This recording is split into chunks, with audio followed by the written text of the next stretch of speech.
ഈ ഡൊണാൾഡ് ട്രംപിനും നെതന്യാഹുവിനും എതിരെ ഇറാനിലൊരു മത പണ്ഡിതനാണെന്ന് തോന്നുന്നു അല്ലേ, ഫത്വ പുറപ്പെടുവിച്ചിട്ടുണ്ട്.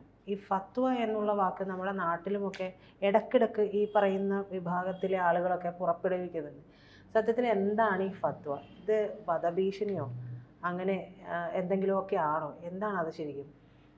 ഇത് വധഭീഷണി എന്നല്ല അതിൻ്റെ അർത്ഥം. ഇതിൻ്റെ അർത്ഥം എന്ന് പറയുന്നത് മതകൽപ്പന എന്നാണ് ഇതിൻ്റെ ഒരു അർത്ഥം.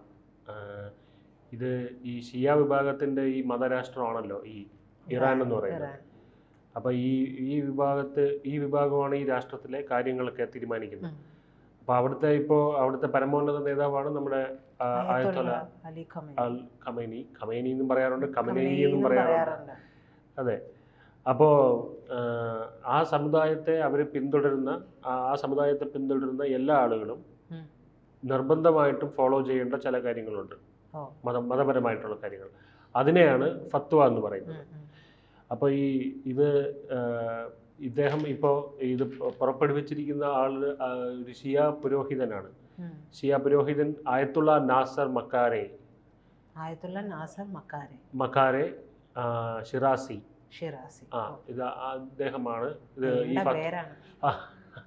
ഇദ്ദേഹമാണ് ഈ ഫത്വ പുറപ്പെടുവിച്ചിരിക്കുന്നത്.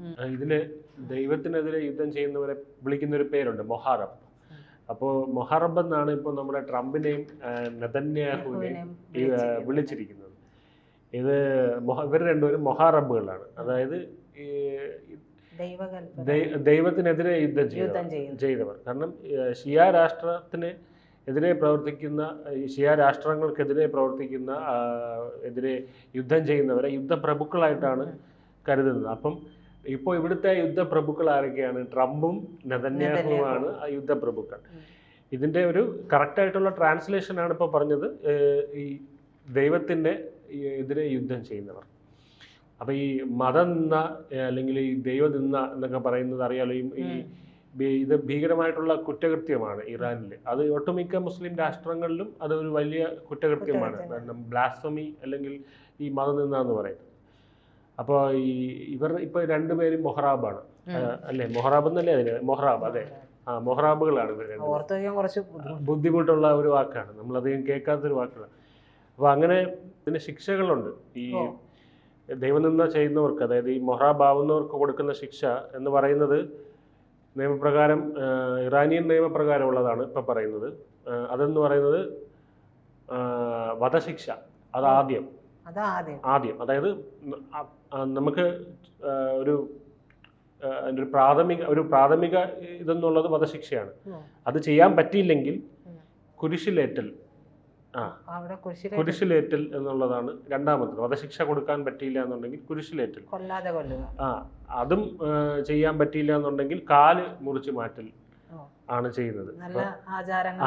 ഇതും പറ്റിയില്ലെങ്കിൽ നാടുകടത്തൽ. അപ്പം ഈ 4 കാര്യങ്ങളാണ് ഇവർ നെതന്യാഹുവിനും ട്രംപിനും വിധിച്ചിരിക്കുന്നത്.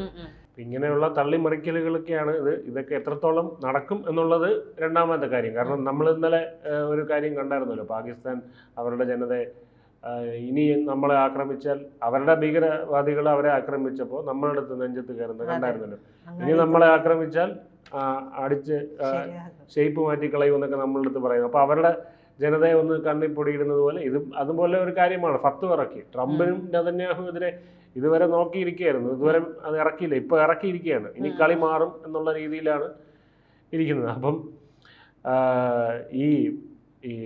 എന്താ പറയുക, ഇത് ഇനി ഈ ഫത്വ ഇനി അതിനകത്തൊരു എക്സ്റ്റൻഷൻ ഉണ്ട്. അത് എക്സ്റ്റൻഷൻ പോയിരിക്കുന്നത് ഇങ്ങനെയാണ്. അതായത് ഈ ട്രംപിനും നെതന്യാഹുവിനും പിന്തുണ നൽകുന്നവരെ നമ്മൾ അവരെ ഹറാമായിട്ടാണ് കാണുന്നത്. അപ്പോൾ അതായത് അതിൽ ഈ മുസ്ലിങ്ങളും അമുസ്ലിങ്ങളും ഉൾപ്പെടും. ഇപ്പം ഹറാമായിട്ട് ട്രംപിനും നെതന്യാഹുവിനും പിന്തുണ നൽകുന്ന മുസ്ലിങ്ങളും അമുസ്ലിങ്ങളും ഹറാമാണ്. അപ്പോൾ അവരും ഈ മതനിന്ദ എന്ന് പറയുന്ന ഒരു കുറ്റകൃത്യം തന്നെയാണ് ചെയ്യുന്നത്. പക്ഷെ ഈ നിലവിൽ ഫത്വ ഇവർക്ക് രണ്ടുപേർക്കും മാത്രമേ ഉള്ളൂ. നമുക്ക് ആശ്വസിക്കാം.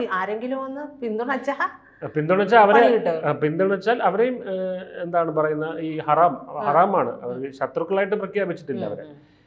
പിന്നെ അപ്പം അതിൽ ചോദിച്ചാൽ ചോദ്യമുണ്ട്, ഈ ഫത്വ എന്ന് പറയുന്നത് വ്യക്തികൾക്ക് മാത്രമല്ല രാഷ്ട്രങ്ങൾക്കും ഉള്ളതാണ്. അതായത് മുസ്ലിം രാഷ്ട്രങ്ങൾ, അതുവരെ ഇവർ ഇദ്ദേഹം ലോകത്തുള്ള എല്ലാ മുസ്ലിങ്ങളെയും ക്ഷണിച്ചിരിക്കുകയാണ്. എന്താണ് ഈ ഫത്വ ജോയിൻ ചെയ്യാനായിട്ട്. ഈ രണ്ട് നേതാക്കന്മാർക്കെതിരെ ഈ ഫത്വയിൽ ജോയിൻ ചെയ്യാൻ, ഈ ഒരു വിശുദ്ധ യുദ്ധത്തിൽ ചേരാൻ വേണ്ടി എല്ലാ മുസ്ലിങ്ങളെയും ക്ഷണിച്ചിരിക്കുകയാണ്. അപ്പം ഇത് മുസ്ലിങ്ങൾ, അപ്പൊ ഇതിൽ മുസ്ലിം വ്യക്തികളും ഉൾപ്പെടും, രാഷ്ട്രങ്ങളും ഉൾപ്പെടും. അപ്പൊ അതിൽ ഷിയ എന്നുള്ളത് മാത്രം നമ്മൾ നോക്കേണ്ട കാര്യമില്ല. അങ്ങനെ അദ്ദേഹം എടുത്തു പറഞ്ഞിട്ടുണ്ട്. ലോകത്തുള്ള മുസ്ലിങ്ങളെല്ലാം ക്ഷണിച്ചിട്ടുണ്ട്. അപ്പോൾ അത് ഈ ലോകത്തുള്ള എല്ലാ മുസ്ലിങ്ങളുടെ അട്ടിപ്പേർ അവകാശം ഈ ഇറാൻ അല്ലെങ്കിൽ ഖമനേയി കൊണ്ട് നടക്കുന്നത് പോലെയാണ്. അങ്ങനെ മറ്റേ ഷിയ സുന്നി വിഷയങ്ങളൊന്നുമില്ല അവിടെ, ഒന്നുമില്ല. കാരണം പൊതുശത്രുവാണല്ലോ, ജൂതനും ക്രിസ്ത്യാനിയുമാണ്. അപ്പം പിന്നെ അവിടെ ക്രിസ്ത്യൻ രാഷ്ട്രമാണല്ലോ അമേരിക്ക, ജൂതരാഷ്ട്രമാണ്. അപ്പം പൊതുശത്രു നിൽക്കുമ്പോൾ അത് ഇത് കഴിഞ്ഞിട്ടില്ലേ ബാക്കി, അത് അവസാനം അവർ മാത്രമാകുമ്പോൾ അവർ തമ്മിൽ തല്ലിച്ചെത്തും. അപ്പോൾ ഈ ഫത്വ എന്ന് പറയുന്ന ലോകത്തിലെ എല്ലാ മുസ്ലിങ്ങൾക്കും ബാധകമാണ്. അത് ആർക്ക് വേണോ പാലിക്കാം. അതിപ്പോൾ ഇവിടെ നമ്മുടെ നാട്ടിലുള്ള ഒരു ജിഹാദി ആയിട്ടുള്ള ഒരാൾക്ക് അതിൽ തുടാപ്പികൾ അല്ലെങ്കിൽ അത്തരം തീവ്ര ഇസ്ലാമിക ആശയം ഉള്ളവർക്കും അത് പാലിക്കാം. അപ്പം ഈ മുസ്ലിമിന്റെ ഈ പറയുന്ന അട്ടിപ്പേരവകാശം ഇറാൻ ഇങ്ങനെ എടുത്തു വെച്ചുകൊണ്ട് ചെയ്യുന്നത് ആദ്യമായിട്ട് അവർ ചെയ്തതല്ല. ഈ ഫത്വ എന്ന് പറയുന്നത് ഇതിന് മുന്നേ 1989 ചേച്ചി കേട്ടിട്ടുണ്ടായിരിക്കും, ഒരു എഴുത്തുകാരൻ സൽമാൻ റഷ്ദി എന്ന് പറയുന്ന ഒരു എഴുത്തുകാരനുണ്ടായിരുന്നു. സൽമാൻ റഷ്ദിക്കെതിരെയാണ് അന്ന് ഫത്വ ആദ്യമായിട്ട് പ്രൊഡ്യൂസ് ചെയ്തത്.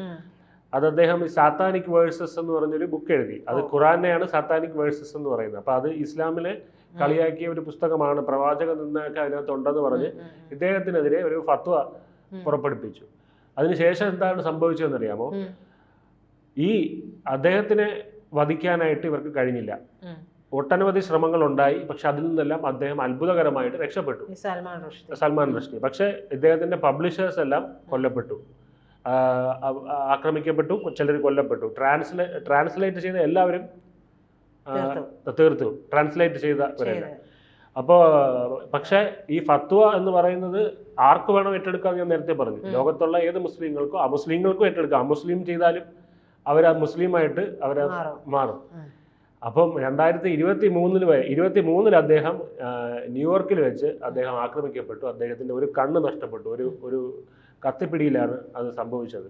അപ്പോൾ അത് ഫത്വ എന്ന് പറയുന്നത് അവരുടെ ഒരു തീവ്രമായ ആശയം അവർ എത്രത്തോളം തീവ്രതയോടെയാണ് അത് ഫോളോ ചെയ്യുന്നത് എന്നുള്ളത് കാണണം. അവർ എത്രയും വർഷങ്ങൾക്ക് കഴിഞ്ഞിട്ടും അത് മറന്നില്ല എന്നുള്ളതാണ്. 1989 പുറപ്പെടുവിച്ച ഫത്വ അവർ 2023 നടത്തി എന്നുള്ളതാണ് അതിൻ്റെ കാര്യം. അപ്പോൾ ഈ രണ്ട് നേതാക്കളെയും ഇപ്പം നിലവിൽ ഈ ഫത്വ പുറപ്പെടുവിച്ചിരിക്കുന്ന ഈ രണ്ട് നേതാക്കളെ ഇല്ലായ്മ ചെയ്യാനായിട്ട് നമ്മൾ വിചാരിക്കും ഇറാനിനെ കൊണ്ട് എങ്ങനെ സാധ്യമാകും? അത് ഏതെങ്കിലും മുസ്ലിങ്ങൾ ചെയ്താൽ മതി.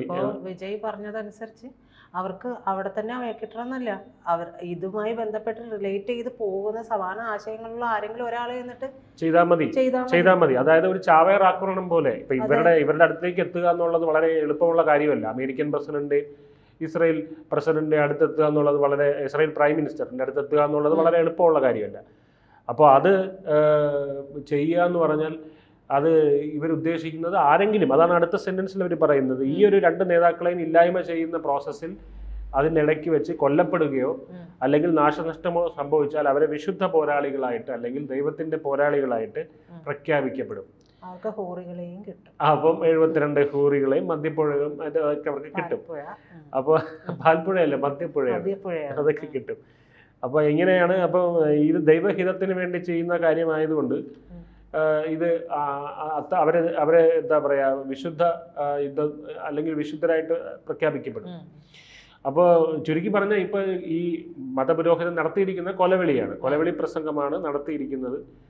അപ്പോൾ ഈ ഇറാനികളുടെ ഈ പരമോന്നത നേതാവായ ഖമനേയി എന്ന് പറയുന്നത് ഒരു മത പണ്ഡിതനാണ്. അറിയാം, അവിടെ മതം എന്ന് പറയുന്നത് തന്നെയാണ് ഈ ഇതുമായി രാഷ്ട്രീയവും മതവും തമ്മിൽ ഇടകലർന്ന് കിടക്കുകയാണ്, വേർതിരിച്ചറിയാൻ പറ്റാത്ത രീതി. ഇതിൽ എന്താണ് ഈ മതപുരോഹിതരെ അല്ലെങ്കിൽ ഇറാനെ ചൊടിപ്പിച്ചത് എന്ന് ചോദിച്ചു കഴിഞ്ഞാൽ, ഈ കഴിഞ്ഞ ദിവസം ട്രംപിന്റെ ഒരു പ്രസംഗം വന്നു. അപ്പൊ കാര്യം മനസ്സിലായല്ലോ. അതിൽ ട്രംപ് പറഞ്ഞിരുന്നു ഖമനേയിയുടെ ജീവൻ എന്റെ ഭിക്ഷയാണെന്നൊക്കെ പറഞ്ഞിരുന്നു. നമ്മൾ അന്ന് പറഞ്ഞിരുന്നല്ലോ, ട്രംപ് എന്ന് പറയുന്ന ഒരു വഷളൻ കുട്ടിയാണ്, അല്ലെങ്കിൽ ഒരു അങ്ങനത്തെ. അപ്പൊ അദ്ദേഹം കഴിഞ്ഞ ഇതില്, അതായത് ഇസ്രായേൽ ഖമനേയിയുടെ ഈ ഒളിത്താവളം കണ്ടുപിടിച്ചതായിട്ടും അവിടെ കടന്നാക്രമിച്ച് വധിക്കാനുള്ളൊരു പദ്ധതി ഇട്ടതായിട്ടും ഒരു വാർത്തയുണ്ട്. അപ്പോൾ അതിൽ നിന്ന് പിന്തിരിപ്പിച്ചത് ട്രംപ് ആണെന്ന് ഒരു വാർത്ത വന്നിരുന്നു. പിന്നീട് ട്രംപ് അത് സ്ഥിരീകരിക്കുകയും ചെയ്തു, അതെ ഞാൻ തന്നെയാണ് എന്ന് പറയുകയും ചെയ്തു. അപ്പോൾ അതിനുശേഷം ഒരു വീഡിയോ പുറത്തു വന്നിരുന്നു. ആ വീഡിയോയിൽ ഖമനേയി ട്രംപിനെയും നെതന്യാഹുവിനെയൊക്കെ വല്ലാതെ വിമർശിച്ചുകൊണ്ടുള്ള, അല്ലെങ്കിൽ അവർക്കെതിരെ കൊലവിളി നടത്തിക്കൊണ്ടുള്ള ഒരു വീഡിയോ വന്നിരുന്നു. അപ്പോൾ അത് പഴയ വീഡിയോ ആണെന്ന്, അത് മുൻപെപ്പോഴോ റെക്കോർഡ് ചെയ്ത വീഡിയോ ആണെന്ന് പിന്നീട് സ്ഥിരീകരണങ്ങൾ വന്നെങ്കിലും ട്രംപ് ആ വീഡിയോയോട് പ്രതികരിച്ചു. ട്രംപ് പറഞ്ഞത് ഇങ്ങനെയാണ്: ഇനി യുദ്ധം ചെയ്യാൻ വരരുത്, ഇനിയും പ്രകോപിപ്പിക്കരുത്, ആണവ കരാർ ഒപ്പിടാൻ നിർബന്ധിതരാകും നിങ്ങൾ ഇനി വന്നു കഴിഞ്ഞാൽ. നിങ്ങൾ ചെയ്യുന്ന മണ്ടത്തരത്തിൻ്റെ ഫലമായി നിരവധി സാധാരണക്കാരുടെ ജീവനാണ് നഷ്ടപ്പെടുന്നത്, അതുകൊണ്ട് മേലാൽ യുദ്ധം ചെയ്യാൻ വരരുത് എന്ന് പറഞ്ഞു. ഖമനേയി ജീവനോടെ ഇരിക്കുന്നത് എൻ്റെ ഭിക്ഷയാണ്, അല്ലെങ്കിൽ ഖമനേയിയുടെ ജീവൻ എൻ്റെ ഭിക്ഷയാണ് എന്ന് പറഞ്ഞു.